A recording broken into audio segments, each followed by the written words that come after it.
꿀송이 보약 큐티 시간이 돌아왔습니다. 오늘은 2020년 3월 4일 수요일입니다.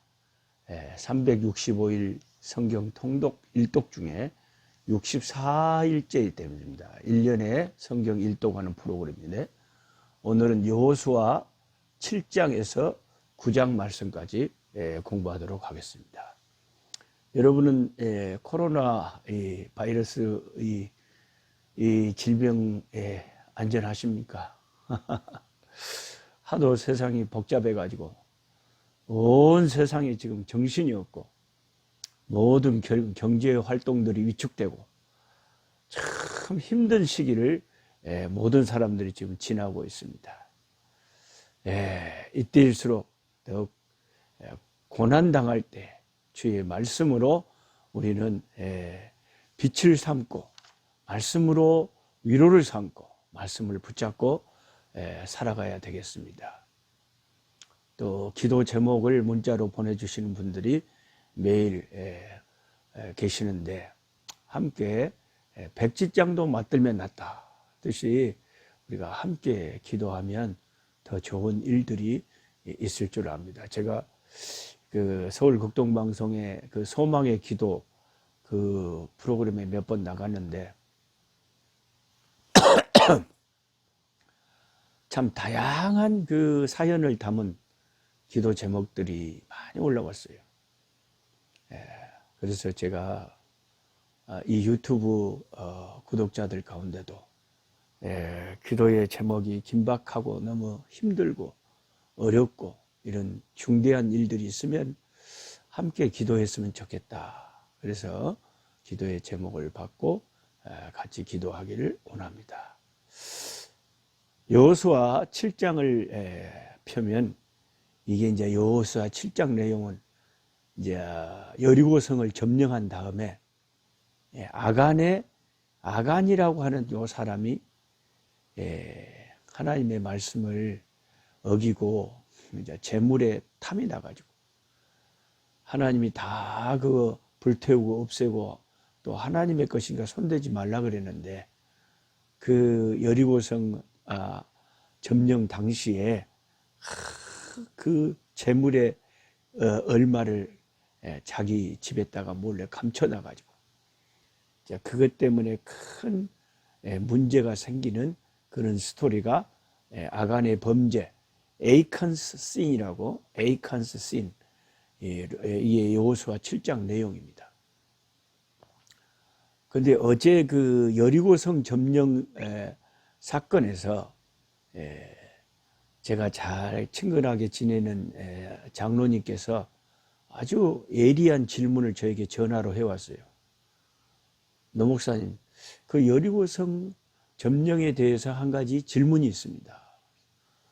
장로님 뭡니까? 그랬더니 그게 하루에 한 바퀴씩 이렇게 엿새 동안 돌다가 7일째 되는 날은 7바퀴나 돌고 이제 여리고가 무너졌는데 7일째는 안식일인데 안식일 날 아무 일도 못하게 하나님이 엄히 명하셨고 안식일을 지켜야 되는데 그 이스라엘 사람들을 7바퀴나 더 많이 이렇게 수고를 하게 하고 돌게 해서 여리고성을 무너뜨린다.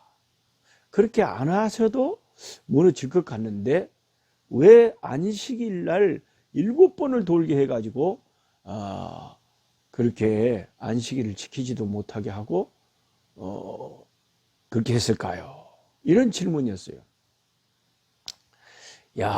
저는 이 성경을 읽으면서 한 판도 그런 생각을 못 해봤거든요. 그러니까 여러 사람들이 필요한 거예요. 여러분은 그런 생각 해봤어요? 근데 가만히 말을 들어보니까 대차나 그렇게 생각을 해볼 수가 있겠다. 7일째 되는 날 안식일 날 좀 쉬도록 해 주셔도 조용히 예배를 드리는데 안식일에 이제 이스라엘 백성이 모여서 하나님을 찬미하는데 우두둑 두두둑 소리가 들리더니 확 여리고가 무너졌다. 그럴 수도 있지 않을까. 그게 이제 장로님의 의문이에요. 질문이에요. 그 성경을 읽으면서 아마 그런 생각이 드셨나 봐요. 그게 참 좋은 생각이라고 생각이 들어요. 그래서 제가 답을 알려줬어요. 제가 말해준 답은 그랑께 한번 생각해 보겠습니다. 그게 제 답이었어요. 지금 생각해봐도 잘 모르겠어요. 됐잖아. 그거 그냥 7일째 되는 날 예배 드리라 그러고 그냥 그만 돌고 이제 안식일 지키라 그래도 그게 무너질 것 같는데, 근데 어떤 의미에서는 그 성이 무너지면 이제 군사들이 이제 창칼을 들고 가서 싹 멸절을 시켜야 되거든요. 그러니까 예배를 드릴 수는 없는 거죠. 그 일을 해야 되기 때문에. 어떤 의미에서는 이 안식일이 우리가 하나님께서 꼭 지키라고 하는 안식일인데 어째서 7바구나 돌게 해서 그게 무너지게 했을까? 그럼 그 무너진 날이 혹시 안식일이 아니었을까? 그럼 엿새 동안 여리고를 돌 때 월요일부터 돈 것이 아니고 도는 중간에 안식일이 하루가 들어가 있었을까? 하여튼 이런 안식일과 관계해서 이 여리고성 7바퀴 돈 것은 저도 성경에가 가타부타 그런 것에 대한 설명이 없으니까 이것은 이제 잘 모르겠는 거예요. 모든 것을 다 안다고 하는 것이 이단들이에요. 모르는 것은 모른다고 해야지 우리가 어쩔 겁니까 그러면. 하늘나라 가면 모세한테 아니면 여호수아한테 물어보면 아주 정답이 나오지 않을까 그런 생각을 합니다. 그러나 제가 왜 이 말씀을 드리냐면 성경을 읽을 때 우리 이 장로님처럼 뭔가 생각을 하시는 거, 그게 묵상의 시작이에요. 아무 생각 없이 읽지 말고 대처나 이것이 왜 그랬을까 하고 의문을 가져보는 거, 딱 물음표를 찍어보는 거, 여기에서 상당히 영감과 은혜가 임할 때가 많다. 그래서 생각 없이 성경을 읽거나 설교를 듣지 말고 잘 생각을 하시라 그겁니다. 근데 이 아간이라는 사람이 참 안타까운 게, 이 사람이 이제 하나님께서 여호수아한테 그 너희들 중에 죄를 지은 사람이 있다. 이 사람이 찾아내라. 7장 1절 이스라엘 자손들이 온전히 바친 물건으로 말미암아 범죄하였으니 이는 유다 지파 세라의 증손 삽디의 손자 갈미의 아들 아간이 온전히 바친 물건을 가졌습니다. 여호와께서 이스라엘 자손들, 지파도 좋잖아요. 지파, 유다 지파, 메시아 지파 아닙니까? 복받은 지파 아니에요? 아주 은혜스러운 지파에 세라의 정손 삽디의 손자 갈미의 아들, 이 주석가들이 이 세라, 삽디, 갈미 이런 사람들이 다 그 이름들만 딱 뜻을 추적을 해보니까 되게 은혜스러운 분들이래요. 그러니까 이 아간은 참 은혜스러운 지파의 은혜스러운 조상들에게서 태어난 사람, 거기서 자란 이스라엘 사람인데 순간 탐욕이 그 재물을 보니까 이 난리통에 이거 하나 내가 좀 가져도 아무도 모르겠다 이렇게 생각을 하고 그냥 그것을 자기 물건을 그냥 욕심이 나서 그것을 숨겨놓은 거예요. 참 우리의 탐심이란 것이 무서워요. 왜냐하면 이 아간의 이 한 사람의 죄 때문에 여리고성 같이 그런 어마어마한 성을 무찔렀는데 하나님 능력으로 이제 조그만 성 아이성, 아이성 쬐까란 성에 쳐들어갔는데 거기서 대패를 해본 거예요. 얼마 그냥 군사들 안 보내도 당연히 이기겠지 했는데 이스라엘 백성이 패전을 해버린 거예요. 그러면 한번 이게 얼마나 심각한 문제인지 생각해 보세요. 생각을 하라 그랬잖아요. 아이성이 쬐깐한 성인데 이스라엘을 패퇴시켜버렸다. 이 소문이 가나안 다른 족속들에게 싹 들려봐요. 이게 전쟁은 사기거든요. 완전 사기. 근데 사기가 그냥 완전히 떨어져 볼 거 아니에요. 그 이스라엘은 이제 간담이 녹아버리죠. 이걸 어찌 했을까.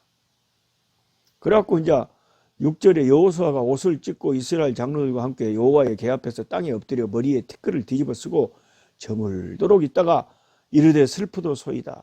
예? 어째서 이 연약한 족속을 하나 우리가 못 치고 패퇴했습니까? 이제 가나안 사람들이 듣고 이제 완전히 이제 사기가 오를 겁니다. 했더니 하나님 말씀이 너희들 중에 범죄한 백성이 있어서 그렇다는 거죠. 그것을 그 범죄한 백성의 죄가 해결되지 않으면 너희들이 이길 수가 없다는 거죠.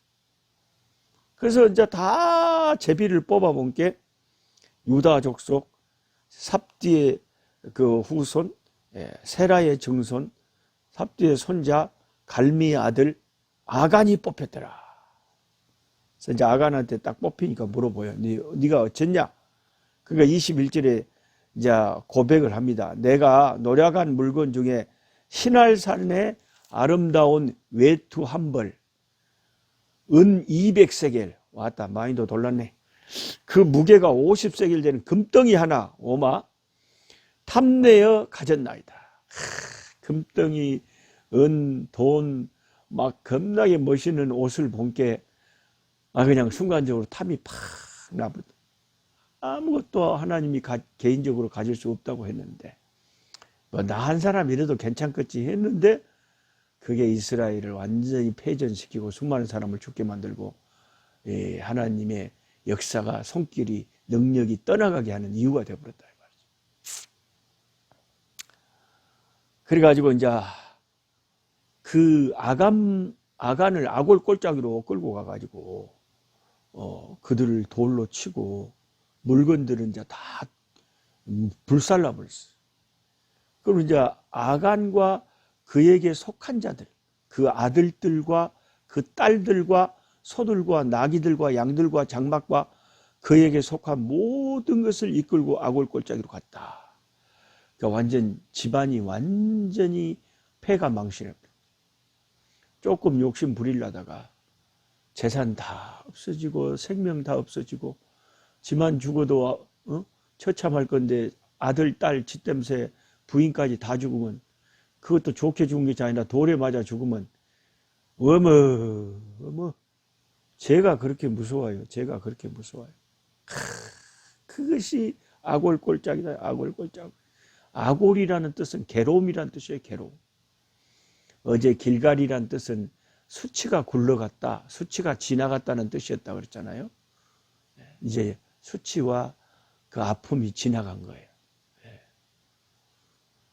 근데 아골 골짜기라고 했을 때 아골은 괴로움의 골짜기, 괴로움의 심판을 당해서 괴롭다는 거죠. 그거 보면 참 우리의 욕심, 탐심이 무서워요. 그냥 자족해야 되는데 그냥 세상 욕심, 돈 욕심, 그 다음 권세 욕심 그런 것 때문에 얼마나 무섭게 믿는 사람들로 갈라져 갖고 막 싸우고 이 당 저 당 니는 뭔 당이냐 막 하면서 자기하고 당이 틀리면 그냥 아주 원수 나쁜 놈 무식한 놈 막 취급하고 자기만 애국자인 척하고 이런 참 우리 인간들의 그 어리석은 죄들이 많아요. 이게 무서워요. 그래서 결국 이제 여호수아는 읍참마속의 심정으로 죄를 고백했지만은 아간은 죽음을 면치 못했어요. 구약의 아간은 그랬지만 저와 여러분 아간과 같은 죄가 있을지라도 신약에는 회개하는 자에게는 소망이 있어요. 회개하는 자에게 소망이 있어요. 죄를 돌이키고 그렇게 할 때 하나님이 용서하심이 있는 거예요. 그래서 여러분 구약하고 신약은 다릅니다. 우리가 신약에 사는 게 복이에요. 신약에 사는 게 복된 소식이에요. 그래가지고 이제 이 숨겨진 죄악을 정리하니까 8장에 이제 아이성을 점령을 하는 거예요. 아이성 사람들은 또 쳐들어온 게 저것들 하고 또 막 덤비니까 싹 도망가는 척 확 도망가니까 막 아이성 밖으로 싹 사람들이 나왔어요. 그래서 뒤로 이제 매복을 해가지고 가서 성을 점령을 해버렸죠. 완전히 아이성은 하루 만에 그냥 패퇴시켜버린 거죠. 그러니까 아이성도요, 참 웃기는 것이 자기들 힘으로 자기들이 이스라엘 백성을 이긴 줄 알고 기고만장했다가 하나님이 다 그 이스라엘 백성이 죄 때문에 그랬는데, 사람이 자기 자신을 파악을 못하는 것이 제일 무서워요. 자기 자신을 파악 못하는 게 제일 무서워요. 사실 아이성 사람들이 살려면은요, 오늘 공부할 9장에 나오는 기브온 주민들처럼 항복하는 게 그나마 낫지. 물론 항복을 해도 가만 안 놔둘 거예요. 그들의 죄악 때문에 싹 멸절을 시키겠지만, 그래도 항복하는 게 그나마 가장 최선의 선택인데, 그들은 한 번 이겨보고는 교만해가지고 또 왔어? 그걸 싸우다가 완전히 멸절을 당한 게 여호수아 8장. 그 다음에 이제 아이성 점령한 다음에는 30절 이하에 에발산에서 율법을 낭독을 했어요. 에발산에서 율법 낭독하라고 모세가 명령을 했었거든요. 그대로 여호수아가 모세의 명령을 생각하고 에발산 쪽을 점령을 했을 때 거기에서 율법을 낭독했다. 역시 모세에게 영향을 받은 훈련받은 여호수아가 살아있는 동안은 이스라엘은 까딱없어요. 지도자 한 명이 탁 살아있으면 그 공동체는 까딱없고 안전한 거예요. 근데 지도자가 흔들려 버리면 다 흔들려 버려요. 다 엉뚱한 데로 길을 잃고 가버려요. 여호수아 9장 말씀에 이제 기브온 주민들이 기브온나이트가 디셉션, 속여요. 기브온나이트의 디셉션, 기브온 주민들이 속이는 것이 뭐야? 이제 자기들이 들어본 게 제일 기브온 족속이 가나안 7족속 중에 아주 강한 족속이었다 그럽니다. 근데 자기들이 가만히 본 게 이스라엘이 파죽지세라. 요단강 동편에 그 강한 모압 족속들 시온 오기니 뭐니 막 그냥 점령해 버렸죠. 그렇게 강력한 난공불락의 아성이라고 할 수 있는 여리고가 그냥 순식간에 무너져 가지고 아주 한 명도 안 남고 다 죽여버렸죠. 아이성 무너졌죠. 그러니까 기브온 사람들이 회의를 해갖고 일단 우리 얘기들까지 다 우리는 도저히 저 하나님의 백성들을 못 당한다. 그럼 어떻게 해야 되겠냐? 가서 화친을 쳐내야 된다. 아니 저분들이 하나님이 우리 가나안 족속 다 없애라고 완전히 진멸을 하라고 했는데, 우리가 가나안 족속인지 아면 화친을 해도 다 진멸시켜 버릴 건데 어쩔 거냐? 그랑께 우리가 가나안 족속이 아니라 저기 겁나게 멀리서 사는 족속인데 소문 듣고 미리 와서 항복한다고 우리 기브온 족속하고 화친을 맺자고. 이스라엘 백성은 언약을 중시하는 백성들이기 때문에 우리하고 공적으로 하나님 앞에서 언약을 맺어놓으면 설사 나중에 사실이 밝혀지더라도 그 언약 때문에 우리를 죽이지는 못할 것이다. 그래서 이제 변장을 해갖고 멀리서 온 것처럼 해갖고 이제 여호수아한테 가가지고 이제 여호수아와 백성들이 속아서 그들을 치지 않기로 이제 언약을 맺어서 나중에 알고 본 게 이게 속인 거예요. 근데 이 여호수아 9장을 읽어보면 우리가 은혜가 되는 게 뭐냐면, 속였더라도 언약은 언약이다 이거예요. 약속은 약속이다. 그러니까 우리가 성경이 신약과 구약으로 되어 있잖아요. 다 언약이잖아요. 언약. 옛 언약, 새 언약. 이 카비넌트, 뉴 카비넌트, 올드 카비넌트. 그러니까 예수 믿는 기독교인들 저와 여러분 아주 기독교에서 중요한 단어 중에 하나가 언약이라는 거예요. 언약. 그래서 구약은 옛 언약, 신약은 새 언약. 언약이란 것이 왜 그렇게 중요하냐? 하나님은 언약의 하나님이에요. 하나님과 인간 사이에 하나님이 언약을 딱 맺는데, 구약에는 어떻게 언약을 맺냐면, 네가 죄를 지어서 죄 용서받으려면 네 대신 속죄, 대속할 수 있는 짐승을 나한테 가지고 와서 그 생명을 대신 죽이면 내가 네 죄를 용서하겠다 하는 그런 하나님이 언약을 맺으셨으니까라고. 신약에는 하나님의 아들 예수가 십자가에서 달려 돌아가셨는데 그 예수님의 십자가에서 달려 돌아가신 그것을 믿는 자는 하나님께서 그를 심판하지 않고 용서하겠다. 그게 새 언약 신약이에요.